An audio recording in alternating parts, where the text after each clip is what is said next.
términos que también vamos a los compañeros. Como ven ahí, el sistema de irrigación sanguínea, tiene el riñón, tiene la arteria renal, y como ven se van subdividiendo hasta el punto que cada nefrona reciba una arteriola. Entonces, por cada nefrona hay una arteriola aferente que va a llegar. ¿Sí? ¿Cuántas nefronas tenemos en cada riñón? ¿Cuántas nefronas? ¿Cuántas? No. Alrededor de 1 millón. 200, pero alrededor de 1 millón por cada nefrona por cada riñón. Entonces, si hay 1 millón de nefronas en cada riñón, ¿cuántas arteriolas hay? Igual, 1 millón de arteriolas aferentes en cada riñón. ¿Sí? En cada riñón. Tu compañero habló de la corteza. De la corteza renal es esta, pues, ¿no? Y aquí es donde están los glomérulos. Aquí están los glomérulos, ¿no? Para acá están todos los túbulos. ¿Ya? Entonces, como bien dijo tu compañera, por acá llega la sangre, entra al ovillo, el glomérulo, y gotita a gotita va filtrando la sangre que va luego saliendo por acá. Entonces, gotita a gotita va formando el filtrado. Este filtrado se va a reabsorber lo que es necesario en el cuerpo y los restos van a seguir eliminándose y forma la orina que sale por los conductos. ¿Ya? Muy bien. Entonces, aquí está, ¿no? Por acá llega la arteriola aferente, ¿sí? Que por cierto, ¿cuál de las dos arteriolas es más gruesa? ¿La aferente o la eferente? ¿Cuál es la más gruesa? La aferente. La arteriola Aferente. aferente. La aferente. Un poco más gruesa. ¿Ya? ¿Sí? Un poco más gruesa que la eferente. Entonces, la sangre viene por la arteriola aferente. ¿Sí? Llega aquí la sangre, se acumula. Aquí está la membrana de filtración. Y va pasando, pues, ¿no? Como les digo, gotita a gotita va pasando por aquí el filtrado y pasa los túbulos, ¿no? En los túbulos se va reabsorbiendo lo que se necesita y los demás se va eliminando por la orina. ¿Ya? Entonces, este es un glomérulo normal, ¿sí? Sus capilares no están gruesos, su mesangio no está ensanchado, es un glomérulo normal.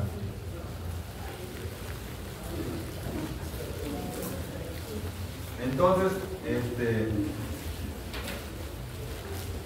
¿qué pasaría si por acá aumenta la cantidad de presión? ¿Es esperable o no que filtre más?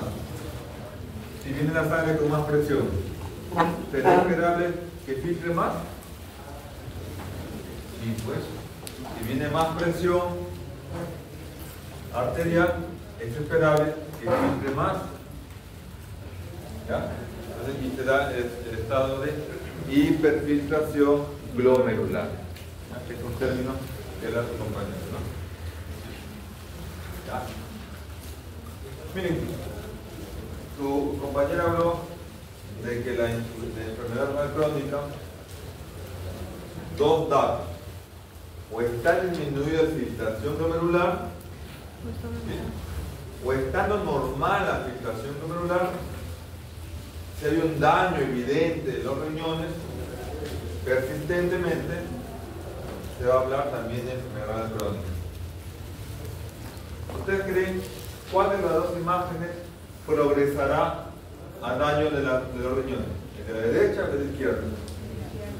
El de la izquierda, pues, ¿no? Obviamente un riñón con tantos quistes va a terminar a corta edad como un riñón dañado y no puede formar orina ni puede eliminar toxinas.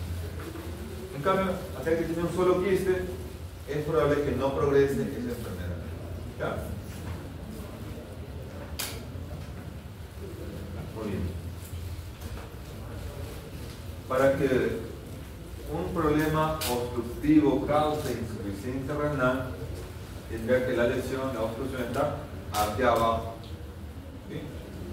Y aquí abajo está la obstrucción de forma crónica, entonces la orina que viene por acá no va a poder circular y va a regresar y dañar al parénquima renal. ¿Sí? Entonces, debe estar aquí abajo. Porque si la obstrucción está en un solo lado, ¿sí? ¿Con un riñón podemos vivir? Claro que sí. Así es. Ahora, sería mucha coincidencia, y a veces hay, que el paciente nazca con un solo riñón. Con mala suerte, ese riñón se obstruye. Si no se da cuenta, puede terminar con riñones totalmente dañados a corto tiempo. ¿Ah? Miren, nacemos con 1 millón de nefronas. ¿Sí? 1 millón de nefronas. Este millón de nefronas es la que nos hace producir 1,5 litros de orina. Ese millón de nefronas en cada riñón elimina la urea, elimina la creatinina, elimina los hidrogeniones, elimina el ácido úrico, elimina el fosfato. Y estamos contentos, ¿no? Y no nos hinchamos ni nos acumulamos urea. Elimina las toxinas que comemos, ¿sí? ¿No? Las toxinas, ¿no? El exceso de grasa, por ejemplo, ¿no? Pero ¿qué pasa si con el tiempo esas nefronas se van muriendo? Entonces, en esta fase, que se van muriendo poco a poco, las nefronas que quedan sobrevivientes van a seguir funcionando, pero van a funcionar a un ritmo más aumentado que cuando había 1 millón. Entonces van a trabajar más. Cuando estamos con menos nefronas, seguimos formando 1,5 litros de orina. Seguimos eliminando toxinas, urea, creatinina, ácido úrico. ¿Pero a costa de qué? A costa de un mayor trabajo de las nefronas sobrevivientes. Ese estado de mayor función de las nefronas sobrevivientes se llama hiperfiltración glomerular. ¿Ya? Hiperfiltración glomerular, que es un mecanismo de compensación. ¿Ya? Lo que es un compañero, ¿no? Es un mecanismo de compensación. Entonces el paciente está tranquilo. No, doctor, yo soy diabético, pero me han dicho que mi creatinina está normal. Miren, no me hincho, forma 1,5 litros de orina, a veces 2. Y cierto, eso está pasando, ¿no? Pero ¿a costa de qué? De mayor trabajo de las nefronas sobrevivientes. ¿Ya? De las nefronas sobrevivientes. Pero va a llegar un punto crítico donde quedan pocas nefronas y por más que se sobreesfuercen, por más que sobrefuncionen, ya estas nefronas van a ser insuficientes para formar 1,5 litros de orina, para eliminar urea, creatinina. ¿Y qué pasa con el paciente? Se empieza a hinchar, empieza a tener náuseas, vómitos, bajo de apetito, ¿sí? Se pone anémico. ¿Por qué? Porque el mecanismo de compensación ya se quiebra, ya no es suficiente para poder botar toxinas y formar orina, y empieza a retener líquidos y toxinas. ¿Con cuánto de pérdida? Y empieza a haber signos de uremia. ¿Saben con cuánto? Con pérdida de un 70% de nefronas. Miren cuánto margen tenemos, ¿no? Entonces, si perdemos 200.000, no hay problema, 800.000 funciona normal. Si perdemos 500.000, también estamos tranquilos, pero a costa de una hiperfunción. Y esos diabéticos y hipertensos se confían, ¿sí? Y ojo, para que pierda de 1 millón y llegue a 300.000 en un renal crónico, pasan décadas. Por eso que el diabético recién a los 50, 60, 70 ya está hablando de diálisis. ¿Sí? ¿Ya? Por eso, porque se pierden nefronas poco a poco, lento, no es como el cuadro agudo, que en cuestión de 10 horas está peor. Entonces el crónico, por eso se confía, el diabético, el hipertenso, el anciano. Estoy tranquilo, doctor. Y sigue haciendo a veces sus desarrollos, ¿no? No toma la pastilla para la presión, que mucha pastilla, que le da gastritis, que mucho medicamento. Se confía. ¿Sí? Muy bien. Entonces, bien dijo sus compañeros, ¿cuáles son las funciones del riñón? Equilibrio del sodio y del agua, ¿sí? Eliminar potasio, eliminar toxinas como la urea, producir eritropoyetina, que es una hormona. ¿De acuerdo? El eritropoyetina se forma en el riñón. ¿Y dónde actúa la eritropoyetina? En la médula ósea. Y hace que se formen glóbulos rojos. Glóbulos rojos. Elimina los ácidos del riñón. Activa la vitamina D. Ojo, activa, porque la vitamina D puede haber en sangre, pero si no se activa, no funciona. Entonces, ¿quién activa la vitamina D? El riñón. El riñón. ¿Sí? Y ya saben que la vitamina D jala el calcio del intestino, de lo que comemos, y mantiene el calcio normal en sangre, para que se forme hueso y para otras reacciones. La vitamina D es valiosa, ¿sí? Porque jala el calcio del intestino y lo eleva en sangre. Elimina fosfatos. El exceso de fosfato en la sangre daña los huesos, ¿sí? Daña los huesos.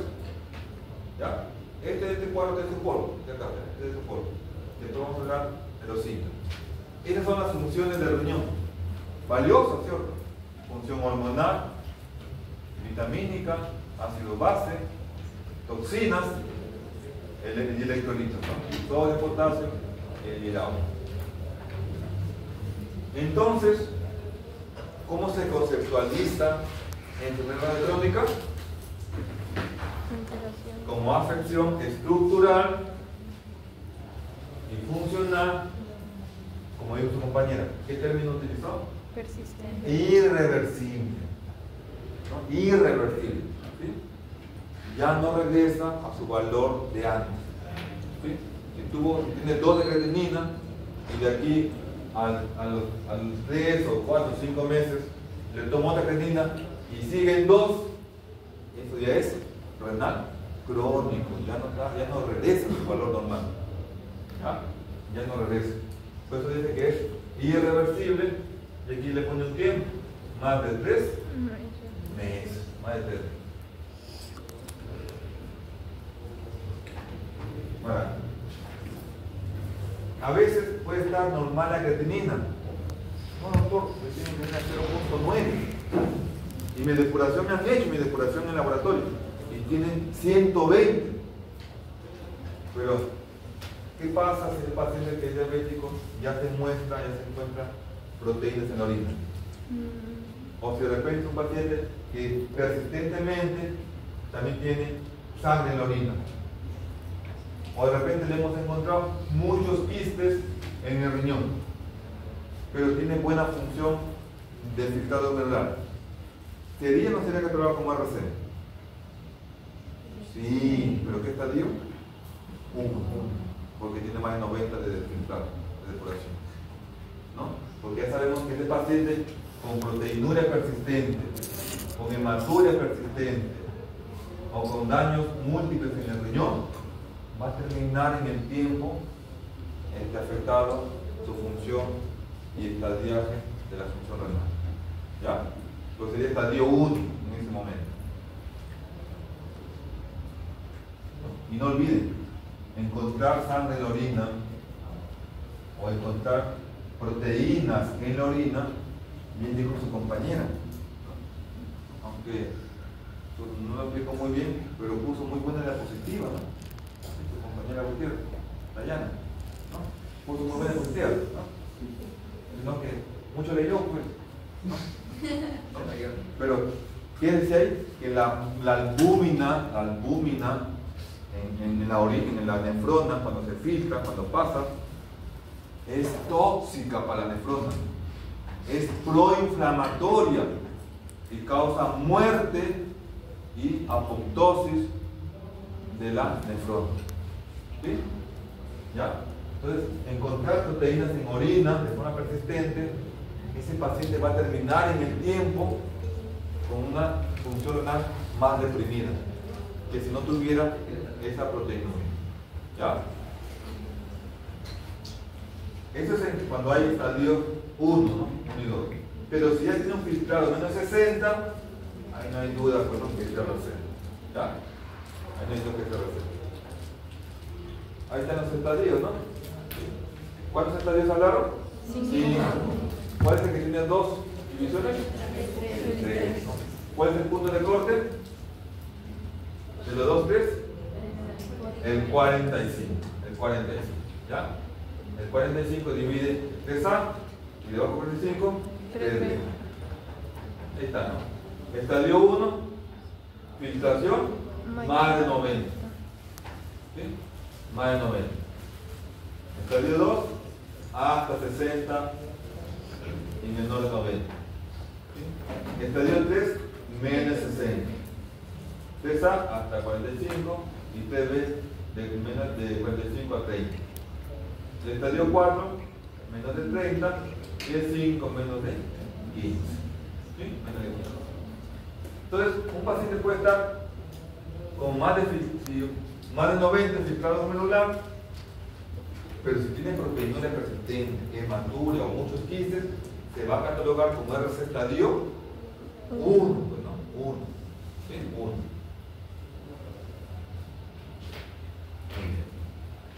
Entonces, miren. Para que un paciente pase de estadio 1 a estadio 4, pasan años, décadas, ¿sí? Décadas. Pero cuando llega a estadio 4 y pasa a estadio 5, ¿ustedes creen que pasan años? No, pasan mesecitos nomás. Y termina en estadio 5. Por eso cuando ya está el paciente en estadio 4, ¿de qué se le habla? De que tiene que elegir una forma de diálisis para ir preparándole, porque en pocos meses va a terminar en terapia de sustitución renal, o sea, diálisis. De estadio 4 a estadio 5 solo pasan meses. ¿Ya? Y ahí recién, ¿dónde creen que pueden los síntomas? ¿En qué estadio? 4, 5. En estadio 4 y algunos en estadio 3D. Cuando ya está filtrado abajo, donde ya no hay regresión, ya sus nefronas están muertas. ¿Sí? Ya perdió más del 70% de todas sus nefronas y le quedan 400.000, 300.000 nefronas. Ya no se puede hacer mucho. ¿Sí? Entonces, esas nefronas y empieza a aparecer los síntomas, ¿no? Y recién ahí toma conciencia. Ahora sí ya voy a cuidar, voy a tomar pastillas, voy a tomar menos sal, voy a consumir menos azúcar. Cuando ya la nefrona está muerta. ¿Sí? ¿Por qué? Y el estadio 4 o 5, no olviden, pasan meses nomás. 4 o 5 meses y ya te diálisis. Por eso que ya aquí en estadio 4 ya se debe preparar para la terapia de sustitución renal, diálisis. Tiene que ir eligiendo que ya les va a usar. ¿Cuál creen que es el estadio más común? El 1. ¿Cuál es el más común? El estadio 3. Es el más común en todos los RC. El estadio 3. ¿Ya? Es el más común.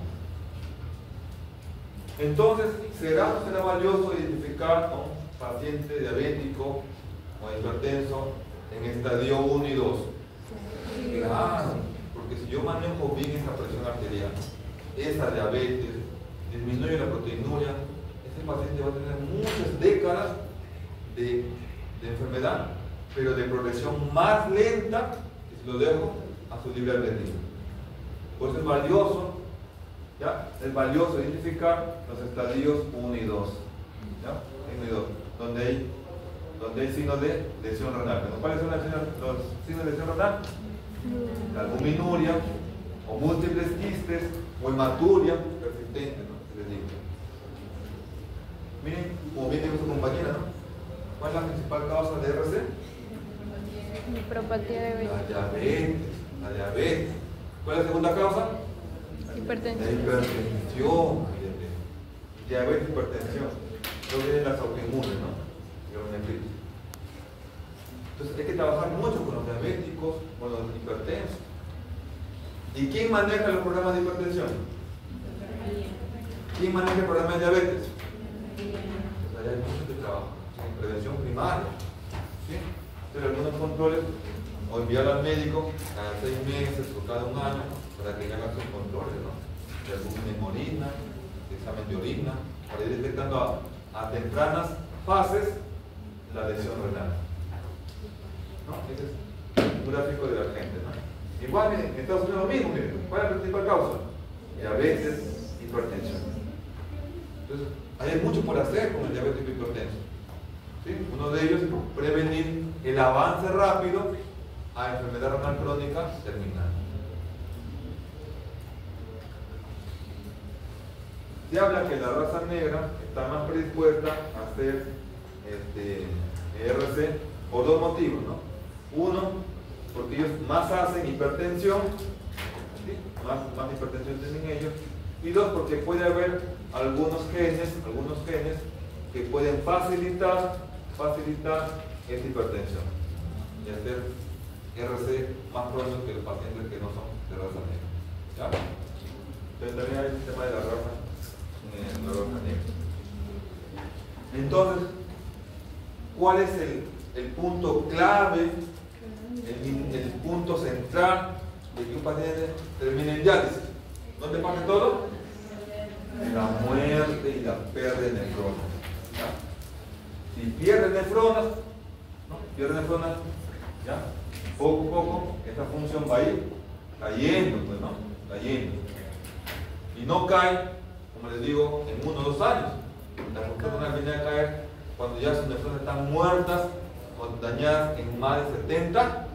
Entonces, cuando ya tiene poquitas nefronas, ya la función se ve alterada con la creatinina un poco elevada, y eleva. Cuando ya empieza esto, ya viene el problema del sodio, del agua, los edemas, la acidosis, el ácido úrico, los fosfatos, y empieza a haber menos eritropoyetina, menos vitamina D.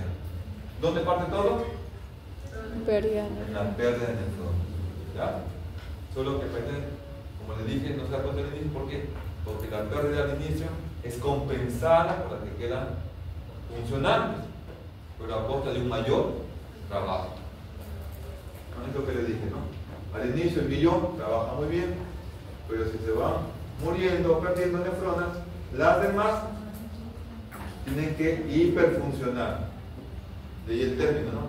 Hiperfiltración glomerular. ¿Sí? Acá tenemos un glomérulo normal, acá un glomérulo con hiperfiltración. Se parece al dibujo que puso su compañera. Miren, ven. Entonces, ahí está, ¿no?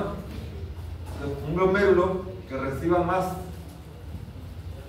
Se supone que en el cuerpo tenemos de 4 a 5 litros de sangre. ¿Sí? Si ese 4 litros de sangre lo dividimos en millón al derecho, millón al izquierdo, recibirá cada una cantidad definida, ¿no? Pero si esos 5 litros los divido ya no en 1 millón, sino en 300.000, cada glomérulo va a recibir más sangre y por lo tanto va a tener que filtrar más cantidad, ¿no? Entonces cada nefrona, ¿qué hace? Se hipertrofia, ¿sí? Se hipertrofia, acá está una hipertrofiada, se hipertrofia, ¿sí? Para tratar de formar, de que esta sangre que recibe sea filtrada, ¿no? Sea filtrada. Y se forma el litro de orina, litro y medio. Pero ojo, la hiperfiltración glomerular ocasiona que se active, ¿qué células? Las células mesangiales, como dijo su compañero, las células mesangiales. Y las células mesangiales, cuando se activan, aparte que producen inflamación, producen depósito de sustancias que esclerosan al glomérulo.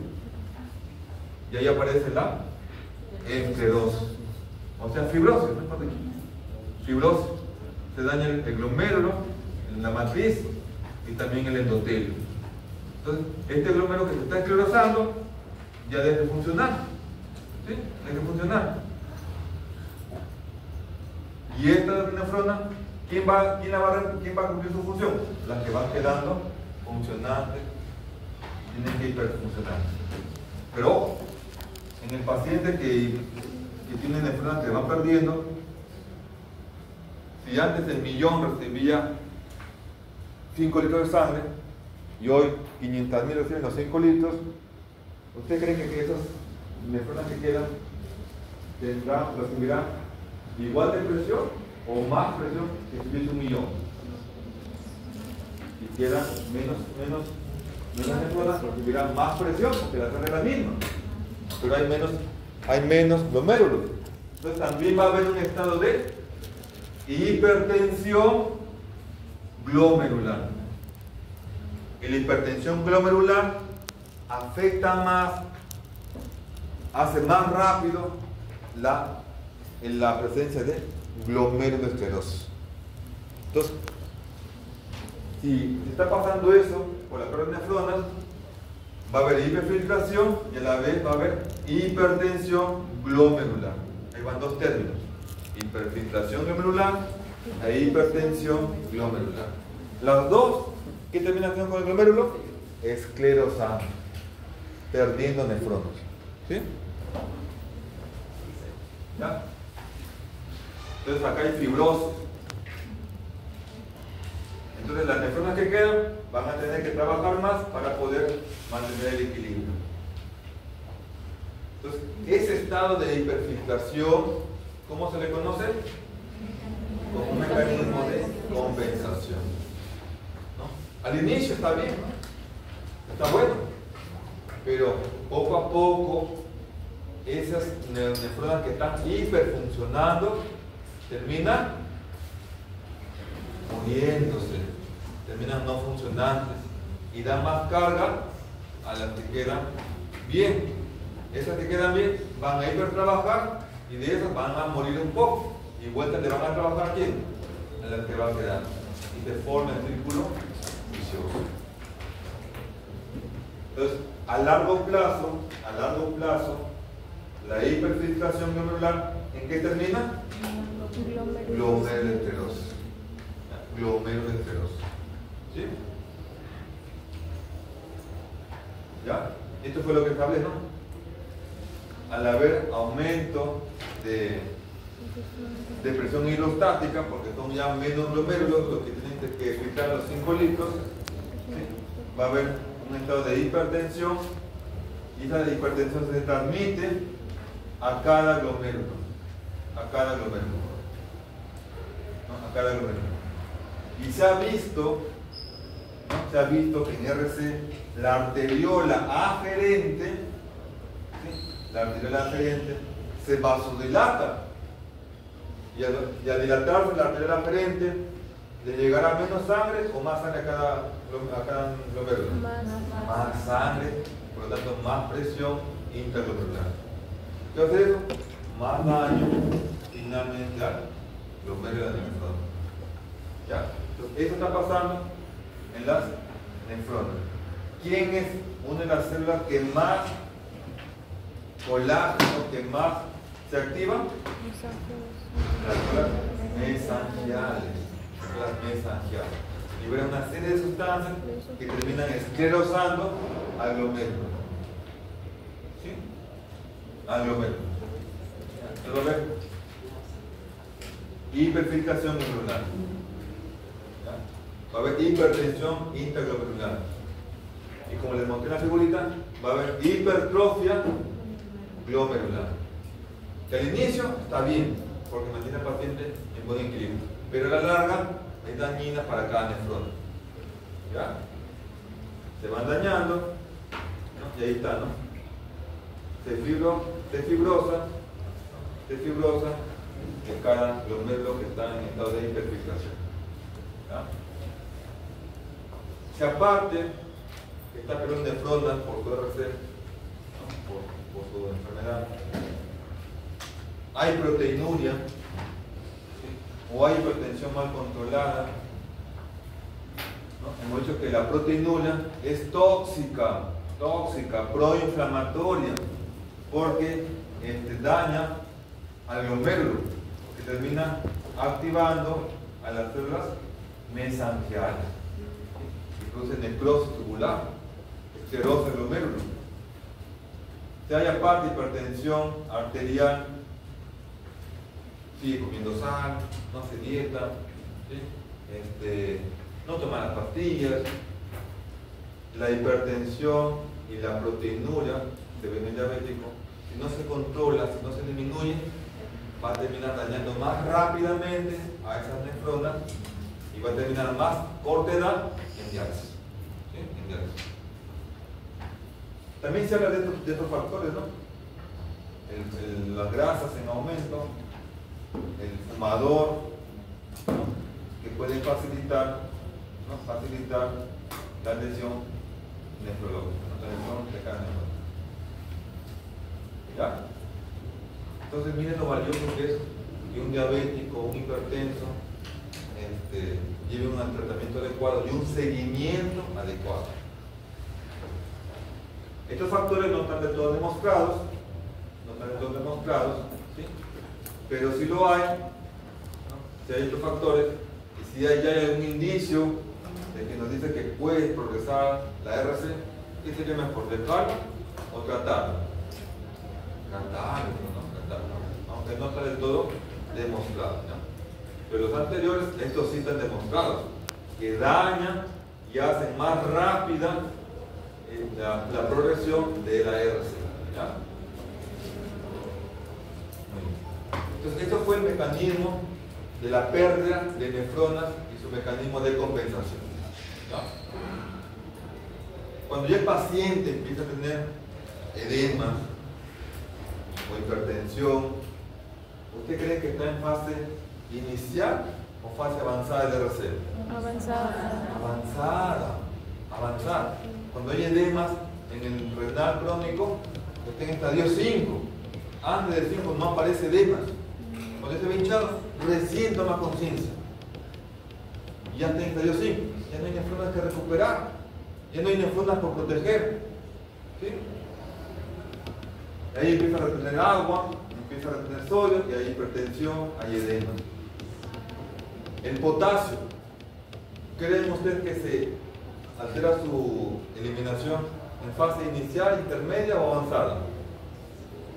En fase avanzada. Cuando alguien viene con RC y potasio elevado, está en fase terminal, depuración menos de 10 generalmente. Ya no se puede hacer nada. ¿Sí?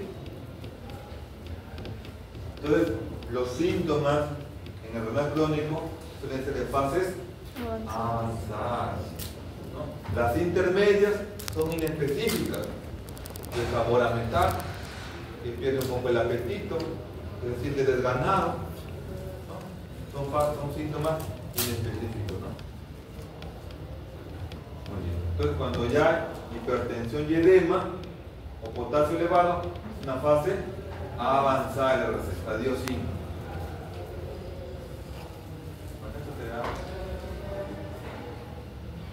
Miren, el renal crónico, como tiene dañado la médula renal, el intersticio, el renal crónico no tolera y no compensa si toma agua y no tolera, no compensa si se deshidrata. ¿Por qué? Porque su médula renal no tiene la capacidad ya de concentrar la orina cuando requiere retener orina y tampoco tiene la capacidad de diluir la orina cuando tiene que eliminar orina, porque ya está dañado su intersticio. Entonces por eso acá dice que si toma mucha agua, ¿qué le va a pasar? Sobrehidratarse, va a haber hipotermia. Y si le falta agua, porque está vomitando con diarrea, ¿qué pasa? Puede haber más deshidratación. Porque si está vomitando y tiene diarrea, su riñón no puede retener agua. No retiene agua, ¿por qué? Porque ese riñón ya no funciona para concentrar orina. Ya perdió esa capacidad. ¿Ya? Yo les dije que el potasio se ve elevado o se ve elevado en sangre ¿cuándo? Cuando está en fases avanzadas, ¿ya? Estadio 5 de RC. ¿Sí? Y en estas fases las nefronas, los mecanismos de compensación ya son insuficientes para poder excretar una ingesta de potasio. ¿Dónde hay potasio en el día a día? En el plátano. ¿Dónde más hay potasio? En el tomate. ¿Dónde más hay potasio? En la naranja. Entonces, un renal crónico que se le ocurra pues, comer un exceso de estas comidas va a llegar con hiperpotasemia, porque no lo puede eliminar lo que sobra. Y ya llega en fase avanzada. La acidosis, la sangre ácida. Aquí sí menciona que puede aparecer desde fases intermedias. ¿En qué fase? ¿Qué estadio? ¿Estadio? ¿En el 30? ¿Estadio? 4. Estadio 4. Los renales crónicos tienden a acumular ácido úrico. ¿Sí? Pero es raro que el ácido úrico les dé síntomas articulares, ¿no? Porque cuando hay ácido úrico elevado y hay síntomas articulares, se llama gota, ¿no? Gota. Pero es raro que el renal crónico haga gota. ¿Hacen ácido úrico elevado? Sí, pero no suelen hacer síntomas articulares, ¿no? Entonces, el ácido úrico nos podría ayudar, ¿no? Para diferenciar un renal agudo y un renal crónico, ¿no? Porque si viene un paciente con CREA elevada y le hago ácido úrico y está elevado, ¿tú qué de renal? Crónico, ¿no? Renal crónico. Ellos tienden a retener o aumentar ácido úrico en sangre. Pero es raro que haga signos de ácido úrico elevado, ¿no? Se agota. Es raro, ¿no? Eso es importante, que lo recuerdes. El calcio y el fósforo en sangre.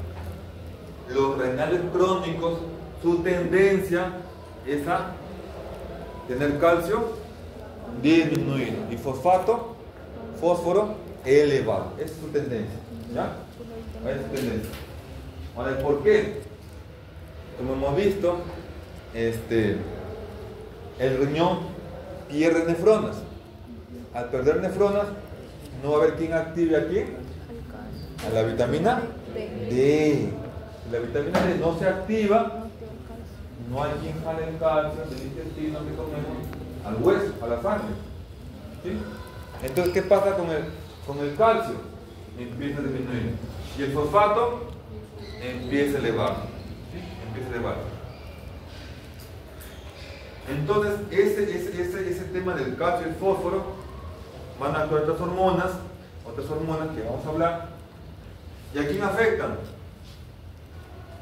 Al hueso. ¿Sí? Al hueso. Y es común que los renales crónicos tengan huesos alterados con ciertas lesiones. A las lesiones del hueso que se da por RC se llama el término osteodistrofia renal. ¿Sí? A las lesiones del hueso por enfermedad crónica se le llama osteodistrofia renal. ¿Ya? Miren, cuando el fósforo se empieza a elevar, esta sustancia, el factor de crecimiento fibroblástico, se activa. ¿De dónde viene este factor fibroblástico? Del hueso, de los osteocitos. ¿Qué intenta hacer esta sustancia? Al inicio es bueno. ¿Por qué? Porque intenta eliminar el exceso de fósforo de la sangre. Lo elimina. ¿Cómo lo elimina? Evitando que se reabsorba, ¿no? Que se reabsorba en el riñón. ¿Ya? Entonces el fósforo intenta eliminarlo. ¿Ya? Pero a la vez, este factor de crecimiento fibroblástico, ¿a quién bloquea? A la vitamina D. La bloquea. Entonces, que ya de por sí no hay nefronas que activen vitamina D, más esta sustancia, ¿cómo irá el calcio? Reducido. Porque no hay vitamina D. Entonces, frente a la disminución del calcio en sangre, ¿cuál es la otra hormona que está ahí viendo que el calcio esté bien? La paratormona. El calcio se regula por la vitamina D y la paratormona. ¿Sí? Si el calcio baja, el primero que reacciona es la vitamina D. Pero como acá no hay vitamina D, ¿quién va a compensar? La paratormona. La paratormona. Entonces, la paratormona trata de levantar el calcio en sangre, pero a costa de quién? ¿De dónde sale el calcio? ¿Del intestino? De los huesos. La paratormona sale el calcio del hueso. Del hueso. Y al hueso le va a hacer una resorción. ¿Sí? La resorción. ¿Ya? Sí, altera, ¿no?, el metabolismo del calcio y aumenta la leucemia. Le quita calcio al hueso, mejor dicho. Ajá, muy bien. ¿Ya? Entonces, miren, a medida que cae el filtrado glomerular, hay menos nefrona. ¿Qué pasa con el fósforo? Tiende a elevarse. Y el calcio tiende a disminuir. ¿Qué pasa con la paratormona? Tiende a elevarse. Esta paratormona elevada en el RC lleva el nombre de hiperparatiroidismo secundario. Hiperparatiroidismo secundario. ¿Por qué hay tres tipos de hiperparatiroidismo? Primario, secundario y terciario. La forma más común del RC es el secundario. Hiperparatiroidismo secundario.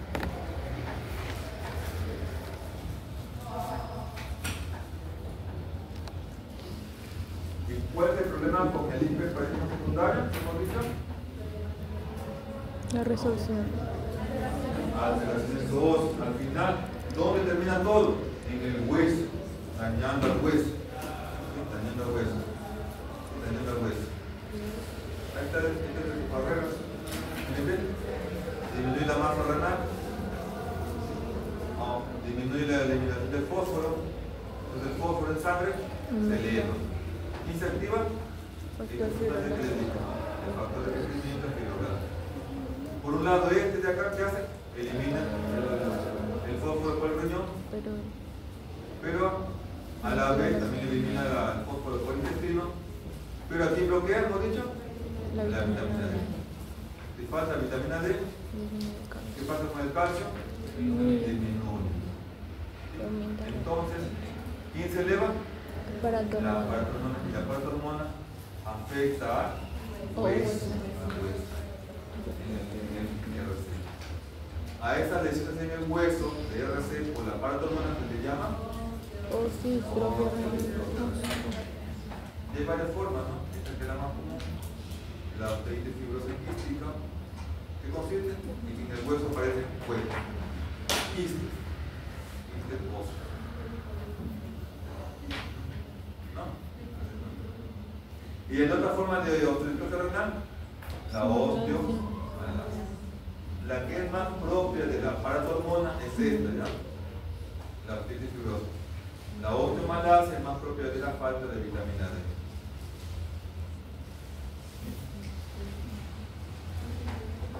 La osteoartritis fibrosa quística es más propia de la hiperparatiroidismo. La osteomalacia es más propia de la falta de vitamina D.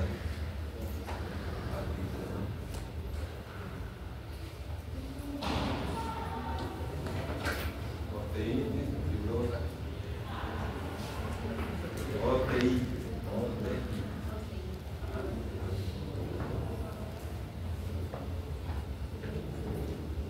Entonces, las manifestaciones clínicas se dan en RC estadios iniciales. No, se dan estadios avanzados. Hay síntomas de RC, no hay mucho que hacer. ¿Sí? Se pueden entender, pero no es como si hubiera tratado mejor del estadio 1 estadio 2. Te digo, pasan décadas. En el estadio 1, el estadio 4 pasan décadas. Ya cuando viene con el síndrome urémico, el estadio 5. Menos de 15. Para los síntomas, los más conocidos de por qué hay síntomas en el RC son por estas, ¿no? Por las toxinas urémicas. Su compañera dijo, ¿de dónde viene la urea? Del metabolismo proteico. Y también suele venir de la flora intestinal.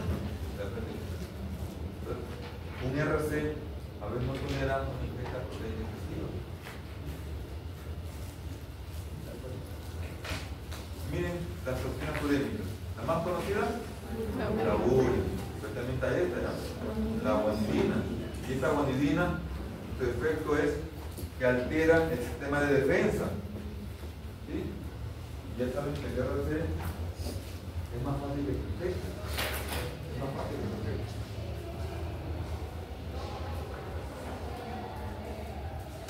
Ahí está la guanidina, ¿no? Miren cómo afecta la producción de los neutrófilos en el nivel superóxido. Inhibe la producción de superóxido e incluso afecta a las natural killers, que son células esenciales en la defensa del organismo.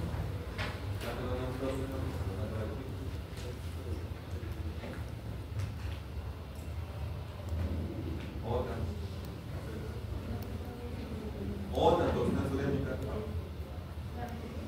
la beta-2-hidroxibutiraína. Esta puede producir amiloidosis. Y el paciente urémico, el paciente renal crónico tiene una carita pálida,